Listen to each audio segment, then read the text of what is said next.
Salut chers abonnés, salut tout le monde. Devant vous, c'est Merci Safar du compte Forexi, Ville de Goma.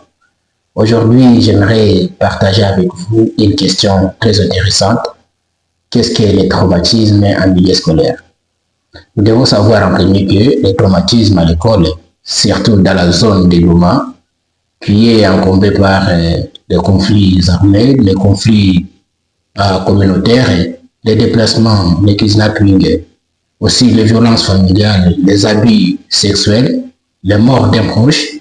Ça peut toucher les élèves au niveau physique, tel qu'au niveau mental, au niveau émotionnel et dans des relations avec leurs camarades. Alors, en répondant à cette question, qu'est-ce que le traumatisme? Nous allons premièrement comprendre que le traumatisme est une réaction psychologique qui apparaît au devant, soit dans la vie d'une personne qui a vécu un événement très effrayant ou dangereux, et cela, l'enfant peut se sentir en danger, impuissant, très effrayé, ou même il y aura traumatisme quand l'enfant vit plusieurs traumatismes répétés pendant longtemps, ce qui fait un traumatisme complexe.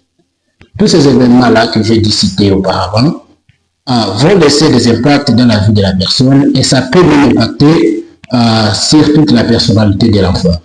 Alors, avec vous, je vais vous donner les repères au niveau cognitif, au niveau comportemental, au niveau émotionnel et au niveau social, les repères des symptômes, soit du signe que vous pouvez voir manifester l'enfant dans votre école, soit dans votre institution, en tant qu'encadré, soit en tant qu'enseignant.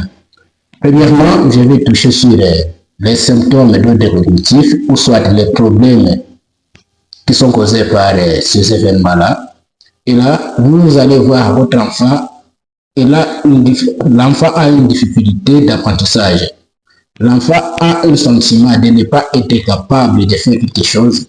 Il a un sentiment de ne pas être capable de faire son interrogation, ses évaluations.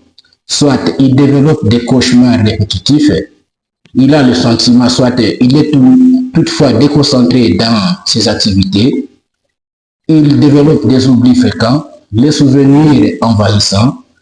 Dans l'événement, soit des événements auxquels il a suivi, il y a des cauchemars aussi répétitifs, tel que je l'ai dit. Il y a l'hyperactivité et l'hypervigilance. Surtout, il y a la cécité cognitive.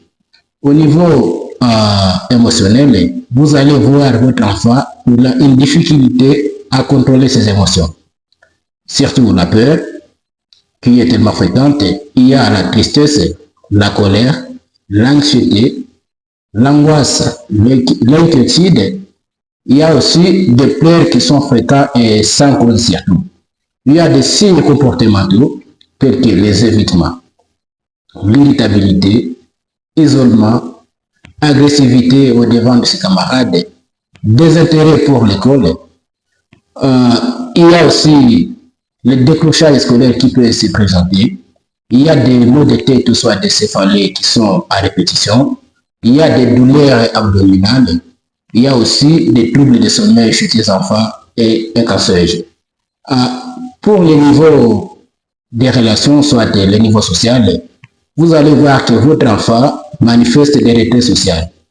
Soit il développe de la méfiance envers ses proches, des difficultés à faire confiance à ses voisins, le conflit envers des camarades. Toutes ces manifestations-là, vous allez les voir chez vos enfants. Et là, je pense que vous posez des questions. Qu'est-ce que nous pouvons faire? Alors, dans la zone comme Goma, ou soit dans la zone infectée par des conflits armés, tels que le Nord Kivu et ses environs, qu'est-ce que peut faire un enseignant dans ce milieu scolaire? Le plus important pour l'enseignant, c'est de créer un environnement sécurisant, éviter des punitions violentes, encourager l'expression des émotions à ces enfants-là, et surtout référer cet enfant devant un psychologue pour qu'il puisse faire son travail. Parce que je dois vous dire que le rôle d'un psychologue dans ce contexte, c'est d'identifier les enfants traumatisés, faire une évaluation psychologique, offrir un soutien psychosocial, individuel ou en groupe, et former des enseignants à reconnaître les signes traumatiques. C'est pour cela que nous sommes là à Forex. Nous allons toujours être très proches de vous et nous allons continuer à vous donner au moins des moyens que vous pouvez utiliser dans vos institutions. Et en cas de besoin, vous pouvez nous contacter sur nos numéros, sur nos adresses mail qui seront dans la bas de page. Merci encore une fois.